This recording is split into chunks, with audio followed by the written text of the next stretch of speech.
En este vídeo que le das cierre a la sección de mi canal Warrior Century, el santuario del guerrero, hablaré sobre la magia del caos, la importancia de los paradigmas mágicos, la simbología propia y los rituales. Y realmente aquí, como es un vídeo de cierre de esta sección, he querido combinar todos estos temas que en un principio iban a estar en vídeos separados, pero los he decidido poner todos juntos aquí, ya que creo que así lo vais a poder entender mejor. Como vídeo cierre, deciros que con esto ya todo lo que os tenía que comunicar, todo lo que os tenía que enseñar, todo lo que os tenía que decir, ya está dicho y publicado, y en principio no me quedaría nada más por compartir. Ahí tenéis los vídeos, si queréis echarles un vistazo, si os pueden ser de ayuda, y yo ya he hecho mi parte, por decirlo de alguna manera. Vamos a empezar. ¿Qué es la magia del caos? Aquí, en esta parte de la magia del caos, os voy a dar una visión muy personal. Os voy a comentar cómo veo yo la magia del caos, no como lo ven otro tipo de personas, porque también parece que hay ciertas sectas o organizaciones de magos del caos, por decirlo de alguna manera, y por esa parte también la magia del caos, quizás por el título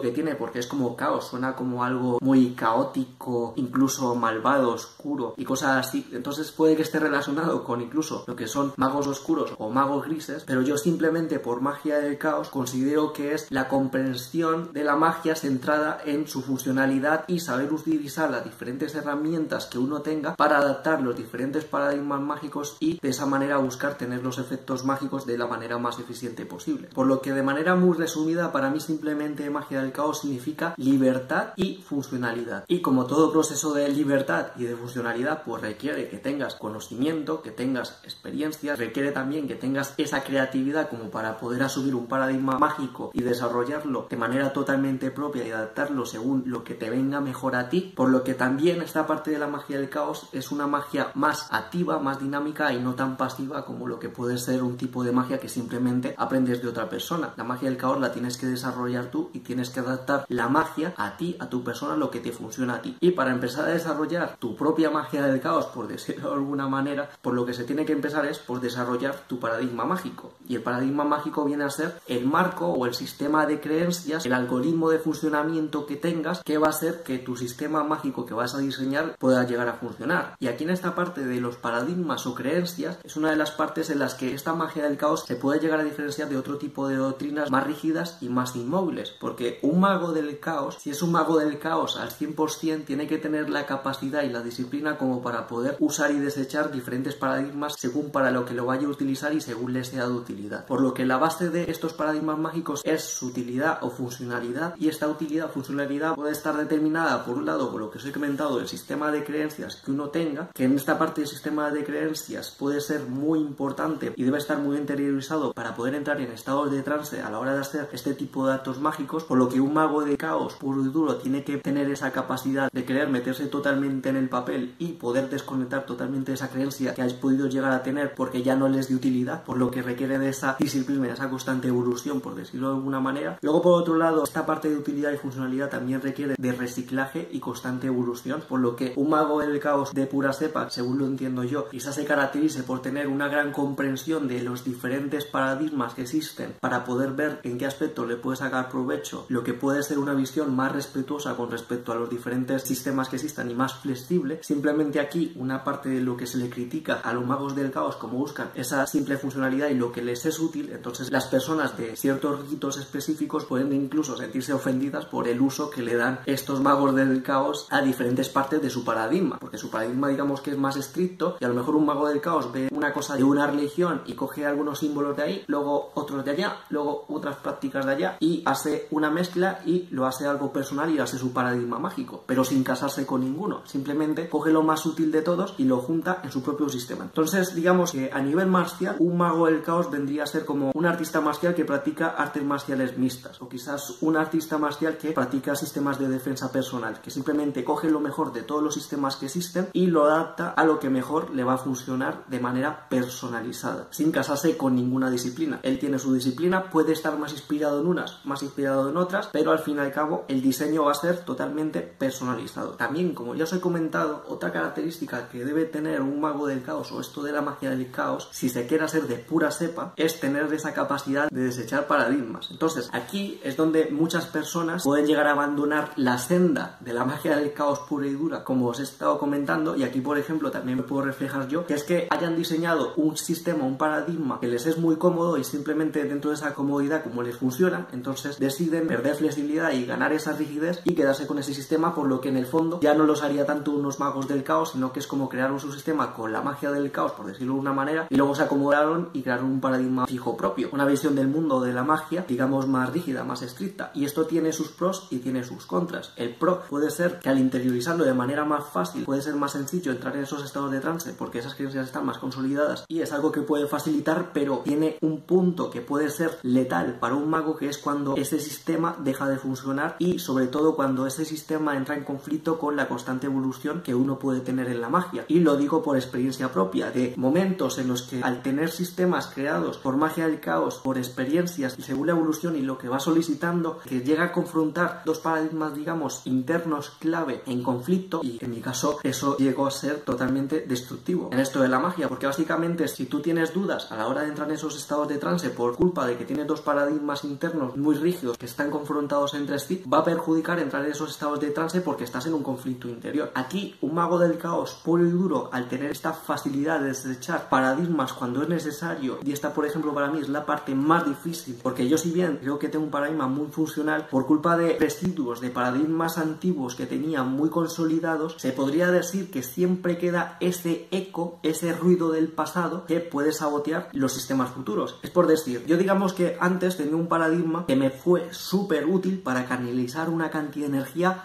brutal, y con el paso del tiempo y según fui desarrollando más el sistema, el paradigma futuro se centró más en aspectos que dependiesen menos de elementos externos, y aquí en mi caso entró un conflicto interno en el que por culpa del paradigma pasado de canalizar energía de una manera determinada ya no podía canalizar ese mismo nivel de energía porque ya estaba con el paradigma futuro, y cuando usaba el paradigma pasado para canalizar la misma energía estaba otra vez saboteando el paradigma futuro, que veía esa parte de paradigma como realmente innecesario y que tenía que aprender a no usar ese paradigma pasado que me funciona y me funcionaba, pero que se ve también saboteado por ese paradigma futuro, lo que crea un círculo vicioso muy negativo que te puede llegar a bloquear, incluso matar como mago. Así que tenéis que tener muchísimo cuidado con los paradigmas que vayáis a realizar. Es un consejo que os doy de todo corazón. Y aquí es donde viene otro de los factores que viene a ser que el mago del caos puro tiene que tener esa capacidad de olvidar para evitar estas interferencias de las cuales os estoy hablando. Y aquí, antes de desarrollar un poquito más esta parte de la magia del caos, hay una pregunta que debo de hacer. ¿Todo funciona en la magia del caos? ¿Todo puede llegar a ser útil? Y solo responder esta pregunta puede significar un propio paradigma. Y de hecho, en cierta medida, si bien es cierto que yo al hablar de magia en el canal he intentado mostraros un paradigma lo más diluido posible para hacerlo funcional, deciros esas claves que yo creo, siento y he experimentado que pueden funcionar, de por sí pueden significar un propio paradigma, por lo que para mí, según mi paradigma, las cosas que no vayan según ese sentido no funcionan, pero quién sabe si saliendo de esa parte esencial de mi paradigma, quién sabe si puede llegar a funcionar. Esta pregunta del todo vale, también lo podéis ver porque si vais a foros de magos de caos y movidas así, vais a ver que usan paradigmas que son de lo más variopintos, que muchas veces simplemente se basa en creer en algo y que ya llega a funcionar. Entonces, según mi paradigma más base, simplemente el hecho de creer no es suficiente para que la magia llegue a funcionar, y pongo en duda que a estas personas les pueda llegar a funcionar un paradigma basado en una creencia que sea absurda, porque yo no contemplo que le llegue a funcionar, pero quién sabe si le llega a funcionar. Aquí es donde tenéis que contrastar todo esto que os digo con vuestra experiencia personal y experimentar si os llega a funcionar o no. Por otro lado, también dentro de los paradigmas está lo que se puede denominar el metaparadigma, que es no tener ningún paradigma, y esta parte del metaparadigma yo la veo muy relacionada con alcanzar estados trascendentales que pueden llegar a ser muy interesantes, como los que os he comentado en más de una ocasión en mis vídeos. ¿Qué es lo que pasa? Que el metaparadigma no es funcional, porque es como que tienes un ordenador que tiene una gran capacidad, pero si en un sistema operativo no puedes sacarle provecho a ese ordenador porque no es funcional, simplemente tiene su capacidad en estado potencial. Por lo que esta parte de no tener ningún paradigma, si bien de por sí puede ser un propio paradigma, estar en este metaparadigma, ten en cuenta que puede que pierda funcionalidad. Aún así, si bien estar en el metaparadigma puede que no sea funcional, a no ser que se busquen esas experiencias trascendentales que os he comentado, creo que acercarse con nuestros paradigmas lo más posible a ese metaparadigma es lo mejor, al menos a la hora de diseñar vuestro paradigma base, porque mientras menos factores haya que puedan entrar en conflicto entre sí, quizás es menos probable que pueda llegar a haber interferencias o esos bloqueos de los que os estoy hablando, que pueden llegar a ser muy negativos para un mago de caos, por decirlo de alguna manera. Y con estos principios es de donde voy a comentaros lo que yo considero que son las bases de la magia, según lo que os he estado comentando comentando en toda esta sección del canal y según lo veo yo. Y si bien son cosas muy básicas, no deja de ser un paradigma, pero aún así las quiero compartir por si os llegan a ser de utilidad. Yo creo que las bases de la magia, si nos centramos en la funcionalidad, son, por un lado, lo probable o improbable que es que un suceso mágico, un deseo que se quiera conseguir, se pueda llegar a manifestar. Por lo tanto, en esta parte de la magia se centraría en hacer posible y probable lo que es improbable, pero quizás no posible lo que es imposible, según esta parte del paradigma que tengo yo. Y aquí, lo que se pueda llegar a conseguir imposible, quizás no es que sea imposible, sino que es improbable y uno no entiende los mecanismos por los cuales puede ser probable. Habría que diferenciar mucho entre lo que es realmente imposible y lo que simplemente es improbable, ya sea por esta estadística o por desconocimiento de que esas cosas se pueden llegar a conseguir. Luego, aparte, los otros dos factores que veo como las bases de la magia son la conexión, dirección o sentido que tenga el acto mágico y la potencia, esa fuerza que tenga ese acto mágico. Entonces, según mi paradigma base, los resultados de magia van a depender de las probabilidades que haya de que se pueda llegar a manifestar, por lo que con magia, en principio, deberían aumentar esas posibilidades de que lo improbable sea probable o posible. Por otro lado, con el acto mágico lo que se está haciendo es marcar una dirección, un sentido y conectar con eso que se pretende conseguir para que de esa manera tirar de eso que se quiera conseguir para hacerlo más probable, más posible, y a su vez ambos factores van a estar determinados por la fuerza, la potencia con la que tires de eso que quieres conseguir para arrastrarlo y hacerlo más probable. Por lo que según este paradigma base, con estadística, potencia pero sin conexión, en principio los efectos de la magia serían fortuitos y no tendrían esa parte de voluntad de uno querer conseguir, que también puede ser. Cuando estéis conectados con la magia pueden pasar varias cosas que pueden ser improbables, pero no las que vosotros queréis conseguir. Por eso estimo que la magia puede llegar a ser peligrosa si está mal utilizada, sobre todo si se tiene la estadística y la potencia a favor, porque pueden pasar muchísimas cosas que pueden llegar a ser deseadas o no deseadas. Por otro lado, como ya os comenté, si tienes conexión, dirección, sentido y potencia, pero es improbable o imposible, no hay nada de lo que tirar o de lo que puedes tirar, no puedes tirar de ello, entonces no lo podrías conseguir. Y por otro lado, si tienes las probabilidades a tu favor, tienes la dirección, conexión y sentido, pero no tienes fuerza para atraerlo, entonces sin esa potencia tampoco lo podrías llegar a conseguir, según este paradigma base que os estoy comentando y os estoy compartiendo por si os es de utilidad. Entonces, a partir de aquí, esta parte de dirección, conexión, creo que se consigue mediante los estados de trance, y esta parte de potencia creo que se consigue mediante la energía y esa potencia, esa voluntad de poder que uno tenga. Por lo que quizás esta parte de conexión es algo cualitativo y la parte de potencia energética es cuantitativo, y ambos se rigen por el marco de las posibilidades. Y aquí es donde ya voy a conectar más con las otras partes de este vídeo, que es la que hace referencia a lo que es a rituales, a la simbología, etcétera. Porque si son necesarios estos estados de trance para conseguir esa conexión y darle dirección y sentido al acto mágico, entonces es muy importante que los sistemas que se estén utilizando favorezcan a entrar en esos estados de trance. Y para ello creo que es muy importante que uno tenga muy interiorizado y que crea en eso que está haciendo, porque si no va a crear un ruido, una interferencia que va a impedir que se pueda llegar a ese estado de trance de manera más sencilla. Y también esta parte del estado de trance es muy importante para poder canalizar energía suficiente, para tener potencial suficiente para poder hacer que el acto mágico se llegue a manifestar. Entonces estamos viendo que esta conexión energética y este estado de trance es importantísimo y es un eslabón que debe estar muy cuidado para que los paradigmas mágicos puedan llegar a funcionar. Si se rompe esta cadena, en principio, según lo entiendo yo, no se produciría el acto mágico, simplemente sería azar. Por lo que aquí, y teniendo esto en cuenta, todos los rituales, paradigmas o simbología que vayáis a utilizar, los uséis de otras personas, de otras doctrinas o sean diseñados propiamente, tienen que pasar por ese filtro de que tienen que servir para favorecer este estado de trance y esta conexión energética. Por lo que por mucho que una simbología para una persona o para un grupo de personas puede servirles mucho, si tú no conectas bien con eso a nivel energético o no te sirve para entrar en estados de trance, entonces no te va a servir a ti, incluso la deberías desechar, porque aquí lo importante no es la simbología ni el ritual, sino que lo importante es ese trance y esa energía que le dé dirección a lo que quieres conseguir. El resto simplemente son herramientas para conseguir dicho fin. Aquí, profundizando a la parte de los rituales más que al realizarlos se pueda llegar a manifestar el acto mágico, por decirlo de alguna manera, tienen que estar centrados en que se pueda llegar a entrar en esos estados de trance y de conexión energética. Por lo que, según yo entiendo, por muy bien que repliques un ritual, por mucho que sea el mejor ritual del mundo, si no tienes estos factores de trance y esta parte energética, por muy bien que lo hagas, muy bien que lo realices, no lo vas a poder conseguir. Y no creo que consigas ningún resultado. Y este creo que es uno de los principales factores importantes a la hora de ver que mucha gente no tenga ningún resultado en cosas de magia. Y aquí es donde viene realmente la parte filtro de las personas personas a las que le pueda dar mejor la magia y a las que no. Y también este puede ser uno de los factores que indique, porque incluso estimo que puede ser incluso heredado, o sea, puede venir incluso de una cadena familiar, por decirlo de alguna manera, o ciertas personas tienen mayor potencial para conseguir estos estados mágicos de manera natural, de manera innata, sin hacer nada, pero es porque estas personas pueden tener facilidad para entrar en estos estados de trance y para tener capacidad energética. Por lo que estimo que las personas, digamos, que son escépticas o que no creen estas cosas, que han experimentado y no han conseguido ningún resultado y luego están frustradas, incluso atacando de manera muy directa, pues simplemente pueden ser personas que no tenían estas habilidades, no tenían estas virtudes para poder conseguir ciertos resultados, o que han enfocado, interpretado la magia de una manera que, si bien puede llegar a ser correcta, que no era funcional para estas personas y para sus características. Y aquí, ya profundizando en la parte de ritual, pues hay muchos tipos de rituales que pueden llegar a funcionar, centrándonos en llegar a ese estado de trance que os he comentado y a la conexión energética, y dependerá mucho incluso de la personalidad que tenga cada persona. Por eso las disciplinas mágicas deben ser personalizadas. O sea, personas, por ejemplo, muy racionales o cosas así, quizás tener rituales súper complejos con un montonazo de simbología, con un montón de pasos, puede que les llegue a ser útil, porque eso les va a facilitar a que a nivel mental les haga creer que gracias a eso van a conseguir las cosas. Por lo tanto, les ayuda a relajarse, y esa relajación les ayuda a entrar en esos estados de trance que se buscan. Por otro lado, también en cuanto a rituales de hacerse ofrendas o cosas así, pues simplemente eso puede ser un autoconvencimiento de que tú, al hacer una ofrenda, ya de por sí va a favorecer que vayas a conseguir algo, por lo tanto te va a quitar ese ruido mental y te va a relajar más para poder conseguir el acto mágico. Lo que podría ser lo que es esta parte de sugestión, de convencerse para quitarse bloqueos y poder entrar en el trance de manera más sencilla. También aquí en rituales existen lo que es los rituales de privación sensorial. Igualmente es para acallar la mente y favorecer estos estados de trance. Entonces, como veis, realmente todo se centra en llegar a los estados de trance. Y por ejemplo, aquí la magia, digamos, más pura, más natural, vendría a ser lo que se puede denominar como alta magia, que es la magia que se produce sin ningún tipo de ritual, sino que se produce de manera directa. Si bien es cierto que existe lo que se denomina alta magia ritual, que son con rituales muy complejos, pero yo, según lo entiendo, la alta magia, que es lo que un mago debe buscar, es simplemente por el hecho de entrar en ese trance, con esa conexión energética, sin ningún ritual ni nada, poder conseguir los actos mágicos. Esa creo que viene a ser la finalidad de cualquier tipo de mago, y lo que le va a quitar un montón de trabas y que le puede evitar un montón de problemas. Solo que, claro, tenéis que tener la mente muy entrenada para que no necesite este tipo de rituales, este tipo de simbología para poder entrar en esos estados de trance. Si no, va a tocar utilizar rituales, simbología y todo este tipo de cosas para favorecer esos estados, para poder llegar y poder conseguir resultados en magia. Y aquí, profundizando un poquito más en cuanto a lo que es simbología propia, lo que es también objetos, amuletos y cosas por el estilo, yo creo que este tipo de cosas primero debería tener una conexión emocional más que una conexión tradicional. O sea, que tú conectes de alguna manera, de manera muy intrínseca, de manera muy innata con esa simbología o con eso que vayas a utilizar. Y eso, por ejemplo, podéis adoptar simbología que os haya perseguido durante toda vuestra vida, porque es simbología más fácil de interiorizar y asumir, y que no va a tener tanto conflicto interno porque forma parte de vosotros, o cosas así por el estilo, que le busquéis esa utilidad. Y a partir de aquí, realmente pocas cosas más que decir. Usando toda esta base que os he comentado de magia del caos, podéis diseñar todo tipo de cosas a nivel mágico y personalizarlos según vuestros requerimientos. Creo que estos principios de la magia del caos son principios muy importantes, porque en el fondo hacen a un mago libre. Porque, por ejemplo, personas que estén en una doctrina muy rígida, como puede ser una religión, puede ver su potencial totalmente limitado, porque está limitado según la estructura de ese paradigma que está utilizando. Entonces puede ser personas que están desaprovechando todo su potencial. Si sois personas que sentís eso de que estáis en un paradigma y os estáis viendo limitados, simplemente os recomiendo que, si no queréis abandonar esos paradigmas, que utilicéis lo que mejor os funciona y desechéis lo demás, y vayáis desarrollando a partir de ahí vuestra magia totalmente personalizada y vuestra magia propia. Esto viene a ser todo. Espero que este vídeo os haya sido de ayuda. Un saludo.